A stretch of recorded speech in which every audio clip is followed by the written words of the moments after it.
Hello students, कैसे हैं आप लोग। This is Manas Kashyap from the study point and I am teaching you physics that you can feel and that you can learn very completely very in a soft manner.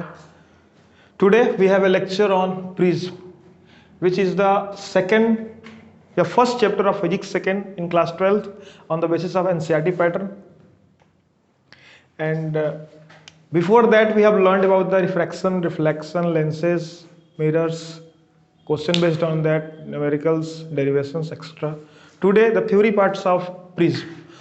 What is prism? The things which we call as a prism, and what is the principle behind it. क्या इसका principal है और क्या है prism, इन दोनों के बारे में पहला क्वेश्चन तुम्हारा ये राइज होगा। सेकेंडरी, हम प्रिज्म में इस प्रिंसिपल के थ्रू क्या यूज है, रियल लाइफ में क्या यूज है, प्रैक्टिकल लाइफ में क्या यूज है, फिर इसका हम एक रे ऑप्टिक्स के थ्रू एक लेजर बीम फॉल डाउन करा के इसका एक हम लोग व्यू देखेंगे कि प्रिज्म में कैसे रे रिफ्रैक्ट होती है, कैसे वहाँ पर पास आउट होती है, क्या इसका डेविएशन एंगल होता है, ये सब चीज़ों के बारे में डिस्कशन आज होगा। तो फर्स्ट थिंग, प्रिज्म का डिफिनीशन क्या होगा, व्हाट इज प्रिज्म। अगर आप ग्लास के जो पारदर्शी हो, ट्रांसपेरेंट हो, कोई दो सरफेस ले लो, सरफेस कैसा, सॉलिड प्लेन सरफेस, दो सॉलिड्स ले लो और उसको किसी एंगल पे क्या करो, पुट कर दो। ऐसे यहाँ पर एक ट्रायंगल दिखाया गया, इसमें दो सरफेस को ऐसे रखा गया है, या यहाँ पर देख सकते हैं ऐसे रखा गया है, ठीक है। दो सरफेस को रख दें तो ये जो आपका ऑब्जेक्ट बनेगा बेसिकली ग्लास का बनाते हैं, अभी मैं विजुअली आपको दिखाऊंगा। जो ग्लास के सरफेस को, सॉलिड सरफेस को जिसमें दो क्या हो, आप कह सकते हो एंगल पर अटैच्ड सरफेस हो और एक प्लेन पर क्या हो, रखे हुए हो, तो उस प्रकार के जो बने संयोजन को या बने जो हमारा सेटअप होता है, इसी को प्रिज्म कहते हैं। दिखने में कैसा लगता होगा ये, जो प्रैक्टिकली हम लोग देखते हैं वह प्रिज्म ऐसा दिखता है, ठीक है। ये प्रिज्म है, जैसा कि आप देख सकते हैं। ये जो बनाया गया बिल्कुल यही चीज बनाई गई है, प्रिज्म, जिसमें दो समतल पृष्ठ हैं जो कि एक दूसरे पर एक कोण पर झुके हुए हैं और जिनका एक आधार है वह भी समतल है। यानी कह सकते हो तीन समतल जो एक दूसरे से जुड़े हुए पृष्ठ हैं, इनसे बना एक समांगी पदार्थ का ठोस प्रिज्म कहलाता है। तीन समतल पृष्ठों से जो कि तीनों एक दूसरे से एक कोण पर झुके रहते हैं, ठोस रहता है, समांगी पदार्थ का बना हुआ रहता है, इस प्रकार से बने प्रकाशिक यंत्र को क्या कहते हैं, प्रिज्म कहते हैं। अब प्रिज्म में होता क्या है, यूज क्या, क्यों हमको पढ़ना है। तो प्रिज्म का जो प्रिंसिपल है, कह सकते हो आप, प्रिज्म का जो सिद्धांत है वह अपवर्तन पर आधारित है। क्यों अपवर्तन पर आधारित है, तो यह समांगी पदार्थ का क्या है, पारदर्शी माध्यम है, और पारदर्शी माध्यम कैसा है, तल है। तो यहाँ पर वायु, यहाँ पर कांच, यहाँ पर वायु, प्रकाश कण किसी से इस माध्यम से निकल के इधर जाए, इस माध्यम से निकल के इधर जाए, या इस माध्यम से निकल के इधर जाए, हर स्थिति में क्या होगा, माध्यम नहीं सरफेस से निकल के जा रही है तो हर स्थिति में क्या होगा, माध्यम चेंज होगा। मान लो इधर से आई, यहाँ से यहाँ फॉल डाउन होगी, तो अभी एयर में, एयर से किस में जाएगी, ग्लास का बना तो ग्लास में, ग्लास से फिर इधर निकलेगी, इधर से निकलेगी, क्योंकि ट्रांसपेरेंसी है ना, ट्रांसपेरेंसी है। तो अगर आप कांच की स्लैब वाला स्टडी किए होंगे तो कांच की स्लैब में इस प्रकार लेते हैं, कांच की स्लैब में स्टडी क्लास 10th में किया होगा आप लोग। ये अभिलंबवत है, प्रकाश किरण मान लो यहां से यहां आपतित हो रही है, तो क्या होगा, ये एयर है और ये क्या है, ग्लास है। ये एयर है और ये क्या है, ग्लास है। कांच के स्लैब वाला बता रहा हूं, फिर उसके बाद प्रिज्म को समझाया जाएगा, क्या डिफरेंस होता है वही समझ में आएगा। तो ये आपका हो गया रेयरर, विरल माध्यम, ये क्या हो गया, सघन, डेंसर। प्रकाश किरण जब विरल से सघन में आएगी तो अभिलंब की ओर क्या करेगी, झुकेगी। क्या हुआ, ये इसका रिफ्रैक्टेड एंगल हो गया, जो कि वैल्यू कम देगा। अब जब यहां पर आई तो इस सरफेस से निकल के किधर जाना चाहेगी, फिर एयर में जाना चाहेगी, जाना चाहेगी ना, तो वो फिर अपने क्या करेगी, अभिलंब यानी कि नॉर्मल से क्या करेगी, दूर हटेगी। क्यों दूर हटेगी, क्योंकि विरल से सघन से फिर किस में जा रही है, विरल में, तो अभिलंब से क्या करेगी, दूर हटेगी। ये थोड़ा सा और कम वैल्यू है क्योंकि एंगल कम मिला है तो वैल्यू भी कम होगी। यानी जिस लाइट रे को किधर जाना चाहिए था, स्ट्रेट में जाना चाहिए था सीधा, वो क्या हुआ, after refraction because of slab अपना पाथ चेंज कर दिया और इतने का क्या हुआ, डेविएशन हो गया। ठीक है, ये तो कांच के स्लैब में हो गया। दोनों के जो परपेंडिकुलर थे वो कैसे थे, सीधे सीधे थे, तब तो ये घटना हुई। लेकिन प्रिज्म में ऐसा नहीं है। प्रिज्म में तो है कांच के स्लैब जैसा ही, बट ये एंगल पर अटैच्ड है। यहां पर एक एंगल है, यहां पर एक एंगल है, तो इसमें भी क्या होता होगा, डेविएशन होता होगा। किस टाइप से डेविएशन होता है वो विजुअली और हम लोग रे डायग्राम से भी चेक करेंगे। अभी थोड़ा इसके पार्ट्स पढ़ लेते हैं। पार्ट्स मतलब क्या क्या इसमें चीजें हैं। तो जो दो सरफेस हैं, जो दो सरफेस हैं, आप इसको कह सकते हो इसके बैकग्राउंड वाला, एक सामने दिख रहा है, एक पीछे वाला। यानी कि अगर इस तरह रखा जाए प्रिज्म तो एक ये वाला और एक ये वाला। अगर सनलाइट या फिर लाइट बीम इधर से जा रही है तो ये हो जाता है आपतन पृष्ठ। क्या कहते हैं, आपतन, इंसिडेंट सरफेस। ठीक है, जहां से लाइट जाएगी कोई डिपेंडेंसी नहीं कि इसी को बोलोगे इधर से लाइट डालोगे ये आपतन पृष्ठ हो जाएगा। जैसे कि आपतित प्रकाश किरण जिस तल से टकराती है वह आपतन पृष्ठ या आपतित पृष्ठ। जिस तल से निकलती है, मान लो यहां से निकली, अगर इधर से फॉल डाउन कराए तो इधर से निकलेगी, तो पीछे वाला क्या बन जाएगा, अपवर्तन पृष्ठ, क्योंकि वहां से प्रकाश किरण क्या होगा, अपवर्तन होगा। ठीक, जिस तल से झुकाव है, मान लो यहां से प्रकाश आ रही है, इधर से निकल रही है, दोनों तरफ ऐसे आई ऐसे निकली, तो इस तल की वजह से क्या हुआ, चेंज हुआ है एंगल। ये जो सरफेस है ये कहलाता है रिफ्रैक्टेड एज, ये वाला।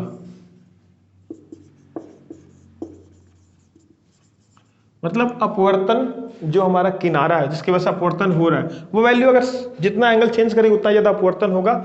इसको एज कहते हैं। एज मतलब किनारा होता है, एक किनारा ही है जिसकी वजह से अपवर्तन हो रहा है। अगर हम इस एंगल की वैल्यू चेंज करते जाएं इस एज के सापेक्ष, अपवर्तन का मान घटेगा या बढ़ेगा, वो डिपेंड करता है। ठीक, जो रिफ्रैक्टेड एज होता है और जो दोनों पृष्ठ होते हैं वे कोण पर झुके रहते हैं। क्या होते हैं, देखो एक कोण पर झुके रहते हैं। ये जो कोण बन रहा है इसको हम ए कहते हैं, कैपिटल ए। ये आपका प्रिज्म एंगल होता है। क्या होता है,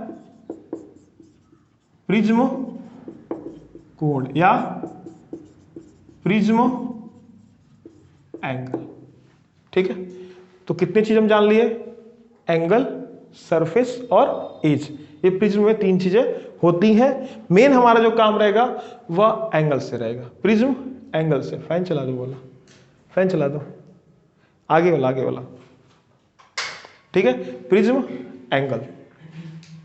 प्रिज्म एंगल को देखना है तो हम ये चीज मान लो इधर साइड 3D में है तो पॉसिबल नहीं, 3D बनाया गया है तो 3D में आप लाइट रे को इंसिडेंट नहीं करा सकते, रिफ्रैक्ट नहीं करा सकते, तो हम उसका फ्रंट व्यू बना लेते। इधर से, इधर से जब हम देखेंगे तो आप क्या देखेंगे, यहां से देखा जाए ट्रायंगल दिखेगा।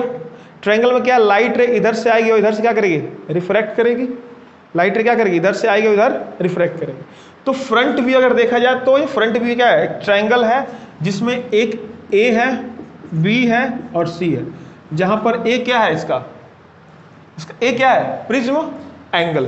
अरे भाई ये दोनों सरफेस हैं, दोनों सरफेस के बीच में जो कोण बना है, एक सरफेस ये एक सरफेस ये, यही क्या है, प्रिज्म कोण है, जिसको हम ए से डिनोट कर रहे हैं। क्लियर है, कितनी सारी चीजें हो गई हमारे पास एक प्रिज्म को लेके। प्रिज्म क्या है तो रिवीजन करते हैं। एक समांगी माध्यम का बना हुआ ठोस है जो दो समतल पृष्ठों का किसी कोण पर झुकाव के द्वारा बना होता है, जिसमें तीन पृष्ठ होते हैं, 1, 2 और 3। एक नीचे वाला, एक इधर वाला, एक इसके पीछे वाला। ठीक, समांगी माध्यम का होता है और ठोस होता है। जनरली हम लोग प्रैक्टिकल में कांच का लेते हैं, जैसे आपने अपने देखा, रियल में प्रिज्म वही होता है, इसे प्रैक्टिकल करेंगे और परफॉर्मेंस हमारा वहीं से दिया जाएगा। अभी जिस पृष्ठ पर लाइट रे फॉल डाउन होती है वह आपतन पृष्ठ, जिस पृष्ठ से लाइट रिफ्रैक्ट होकर निकल रही है वह अपवर्तन पृष्ठ, और जहां पर दोनों का झुकाव वाला जो किनारा होता है उसे कहते हैं रिफ्रैक्टेड एज। मेन इसका प्रिंसिपल क्या है प्रिज्म का, तो यह अपवर्तन के सिद्धांत, it works on the basis of law of refraction. ठीक, रिफ्रैक्शन के लिए सबसे जरूरी क्या है, आपको नॉर्मल पता होना चाहिए, आपका अविलंब रेखा पता होना चाहिए, अविलंब रेखा कहां से गुजर रही, कहां पर है। अगर जिस पॉइंट पर आप लाइट रे फॉल डाउन करा रहे हो, जिस पॉइंट पर आप लाइट रे क्या कर रहे हो, फॉल डाउन करा रहे हो, उस पॉइंट को क्या कहते हैं, इस पॉइंट को क्या कहेंगे, आपतन बिंदु कहेंगे, बोलो, इंसिडेंट पॉइंट। तो यहां से एक अविलंब रेखा किस पर रहेगी, लाइट रे पर रहेगी कि सरफेस पर रहेगी, इस सरफेस पर रहेगी। जो ए बी सरफेस है ना, उस पर एक परपेंडिकुलर लाइन जो कि काल्पनिक तौर पर ली जाती है, तो इस पर परपेंडिकुलर लाइन कौन सी होगी, एकदम बिल्कुल ऐसा ही है, सही है, बोलिए। ठीक, क्या होगा, प्रकाश किरण, अभी ये किसका बना है, कांच का। अभी मैंने इसको समझाया, ये समझ के रखिएगा, यहां पर विचलन हुआ है, यहां पर एक्चुअल में जाना था तो ऐसे, और अपवर्तन की वजह से कैसे गया है, पीछे गया है, वैसा यहां पर भी कुछ होगा। मेन फिनोमेना हमको यही पढ़ना है, ये तो समझने के लिए, हेल्प के लिए हो गया, मेन फिनोमेना यही पढ़ना है। क्या है कि अगर कोई लाइट रे आ रही है तो ये कौन सा कोण बनाएगी, इंसिडेंट एंगल या एंगल ऑफ इंसिडेंस, जिसे हम कहेंगे आपतन कोण। एक पृष्ठ ये है, एक पृष्ठ ये है। प्रकाश किरण कहां पर है, अभी लेट एज्यूम वाई में है, कहां गई है, कांच में। अविलंब की ओर क्या करेगी, झुक जाएगी। क्यों, क्योंकि विरल माध्यम से सघन माध्यम में, रेयरर से कहां जा रही है, डेंसर में। तो अविलंब की ओर झुकेगी तो कैसा जाएगी, ऐसा जाएगी। पॉसिबिलिटी बन रही कि नहीं बन रही है, किसी प्रकार से इसके अपवर्तन कोण का मान क्या हो जाएगा, कम होगा ना, ये I1, क्योंकि दो सरफेस है, दो बार अपवर्तन होगा, जैसे यहां पर हो रहा था वैसे यहां पर। अब इसका अविलंब कैसा होगा, इस पृष्ठ से क्या करेगी, प्रकाश किरण को पारदर्शी माध्यम है, पारदर्शी माध्यम में क्या होगा कि प्रकाश किरण आई है तो निकल के जाएगी भी, लेकिन इस स्थिति में क्या होगा, माध्यम में परिवर्तन होगा, वायु से कांच में, अब किस में जाएगी, कांच से वायु में जाएगी। तो कांच से जब वायु में जाएगी तो क्या होगा, इसका भी अविलंब से दूर हटना होगा कि अविलंब के पास आएगी, हाँ, अविलंब से दूर हटना कि अविलंब के पास जाएगी, दूर हटेगी। ये इसका अविलंब है, तो इससे पास तो जाएगी नहीं, क्या करेगी, इससे दूर हटेगी। ठीक है, ये एंगल इसका बन जाएगा इंसिडेंट और ये बन जाएगा इसका रिफ्रैक्टेड। बट एक चीज अभी सुन लीजिए कि जब आप निगमन करोगे अल्पतम विचलन कोण का या फिर प्रिज्म कोण का, यानी कि मिनिमम एंगल ऑफ डेविएशन या फिर इसके रिफ्रैक्टिव इंडेक्स का, इसके अपवर्तनांक का, तो ये आपतित किरण, आपतन कोण, ये अपवर्तन कोण, इसके कारण यहां पर क्या होगा, अपवर्तन कोण बना है, लेकिन जब निगमन करेंगे तो सीधे इसको हम कहेंगे आपतन कोण और अपवर्तन कोण। ऐसा क्यों करते हैं यह भी सुन लीजिए, हम माध्यम नहीं चेंज कर रहे हैं, तो हम ये कहते हैं कि माध्यमों का जो आपतन कोण है वह I1 I2 है और अंदर R1 R2 बन रहा है, ये हमारे निगमन में हेल्प करता है। ठीक है, कोई बहुत ज़्यादा डिफरेंस नहीं है। क्यों ऐसा होता है, क्योंकि यह उत्क्रमणिता को दर्शाता है, इन्वर्सिबिलिटी को। इधर से डालोगे तो इस प्रकार प्रकाश किरण आएगी और इधर से डालोगे तो इस प्रकार प्रकाश किरण आएगी, इसलिए यह भी आपतन कोण और यह भी आपतन कोण, केवल माध्यम के अपवर्तनांक को बराबर रखने के लिए ऐसा किया जाता है। ठीक है, अब दूसरा कॉन्सेप्ट आता है कि अल्पतम विचलन कोण या विचलन कोण क्या होता है, विचलन कोण वो भी सीख लेते हैं डिफिनीशन। तो एक्चुअल में इस लाइट रे को अगर प्रिज्म नहीं रहता तो कैसे निकलती, अगर प्रिज्म नहीं रहता तो कैसे निकलती, आगे निकल जाती, बताइए। जैसे यहां पर एक ग्लास नहीं रहता तो क्या निकल जाता, सीधा निकल जाता ना। देखिए लाइट रे आएगी और सीधे निकल जाएगी, बट वो क्या हुआ, दो पॉइंट पर, एक यहां पर और यहां पर क्या हुआ, रिफ्रैक्शन हुआ। रिफ्रैक्शन होने की वजह से क्या हुआ, वो डेविएट हो गया, और कितने का, इतने डिस्टेंस का डेविएशन हुआ। ऐसे एक लाइट रे क्या हुई, इसको सीधा निकलना चाहिए था ऐसे, जैसे वो निकली डॉटेड, लेकिन हमने प्रिज्म रख दिया तो क्या हुआ, प्रिज्म की वजह से क्या हुआ, ये डेविएट हो गया। पहले तो यहाँ रिफ्रैक्शन हुआ, फिर एक बार यहाँ रिफ्रैक्शन हुआ, ऐसे लाइट रे निकली। ठीक है, तो एंगल ऑफ डेविएशन पूछता है बार बार कि विचलन कोण क्या होता है प्रिज्म का।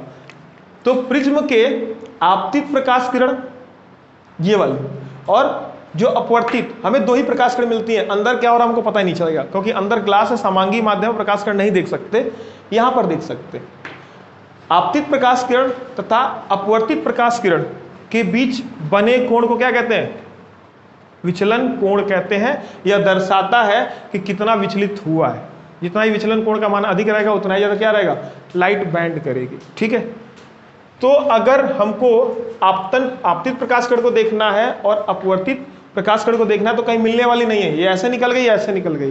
तो जब भी हमको मिलाना होता है तो क्या करते हैं? प्रकाश किरण को पीछे बढ़ाते हैं। पीछे बढ़ाओ,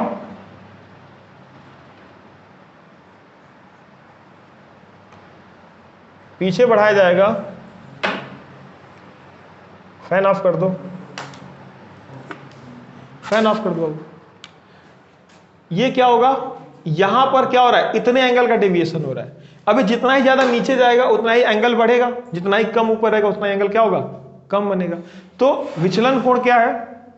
प्रकाश किरण का आपतित प्रकाश किरण और अपवर्तित प्रकाश किरण, यानी आपतित प्रकाश किरण को आगे बढ़ाने पर, अपवर्तित प्रकाश किरण को पीछे बढ़ाने पर जिस कोण की रचना होती है वह विचलन कोण कहलाता है। ठीक है, और यह किस पर डिपेंड करेगा? आपतन कोण और अपवर्तन कोण पर डिपेंड करेगा। आपतन कोण का मान बढ़ाओगे और नीचे हो जाएगा, अपवर्तन कोण का मान घटाओगे और नीचे हो जाएगा, तो चेंज होगा। आपतन कोण का मान बढ़ाओगे और ऊपर चला जाएगा, अपवर्तन कोण का मान बढ़ाओगे और बाहर चला जाएगा, तो मान बढ़ जाएगा। ठीक है, इस चीज का डिस्कशन होगा नेक्स्ट वीडियो में। हम लोग कल क्या स्टडी करेंगे? अल्पतम विचलन कोण के बारे में गणना। तो हम लोगों ने प्रिज्म के फिगर और प्रिज्म में हुए अपवर्तन के सिद्धांत के कारण जो घटना हो रही है उसके बारे में स्टडी किया। हम लोग उसी चीज को एक प्रकाश किरण जो लेजर लाइट के द्वारा यूज किया जाएगा उसको हम लोग देखेंगे। ठीक है, तो हम लोग एक प्रिज्म जो कि एक सेटअप तैयार किया गया है प्रकाश किरण को देखने के लिए। ये प्रिज्म है, ग्लास का बना हुआ है और हमारा एक सेटअप है। लेके आना इसको, आ जाओ, ऊपर उठा रखना, इसको लो। तो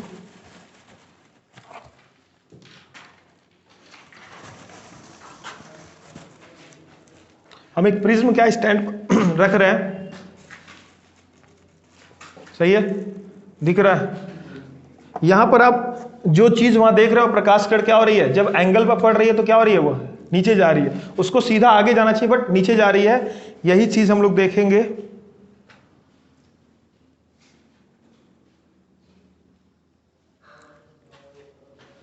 नॉर्मली प्रकाश किरण कैसे जाएगी? सीधी रेखा में, लेकिन जैसे ये प्रिज्म पर गिरेगी, देखो अभी सीधी रेखा में, प्रिज्म पर नहीं गिरी हुई है, जैसे ये प्रिज्म पर गिरेगी क्या करेगा? तुरंत डेविएट हो जाएगा। देखो, दिखा? ये चीज जो फिगर बना हुआ है और यहां पर जो घटना हो रही दोनों सेम है। जितना ही ज्यादा एंगल चेंज करेगा उतना ही ज्यादा डेविएशन होगा। हम एंगल बढ़ाते जा रहे हैं, डेविएट होता जा रहा है। ठीक है, ये चीज आप विजुअली चेक कर सकते हैं, प्रॉपर देख लीजिए इमेजिनिंग, और आगे कर सकते हैं इसको। ठीक है जी, प्रकाश किरण अभी कैसे जाना चाहिए? सीधा जा रही है, रेड कलर का दिख रहा है, लेकिन जैसे प्रिज्म पर फॉल डाउन हो रही है तुरंत जो घटना वहां पर दिखाई दे रही है बोर्ड पर, वही घटना यहां पर हो रही है। इसका विचलन हो रहा है और यहां से हम विचलन कोण का मान ज्ञात कर सकते हैं। ठीक है, अगर इस पर व्हाइट लाइट फॉल डाउन कराएं, देख लीजिए एक बार और अच्छे से, अगर हम व्हाइट लाइट फॉल डाउन कराएं तो व्हाइट लाइट फॉल डाउन में क्या होगा? 7 कलर भी विजिबल होंगे। जो पॉसिबिलिटी होगी तो हम दिखाएंगे जरूर। ठीक है, पूरा विजिबल है मोबाइल में? ठीक, रख दो। Thank you so much. अब तक आप लोगों ने पूरा पढ़ लिया प्रिज्म के बारे में बेसिक। कल हम लोग इसका डेरिवेशन की स्टडी करेंगे, डेरिवेशन में अल्पतम विचलन कोण के बारे में स्टडी करेंगे। तब तक के लिए थैंक यू।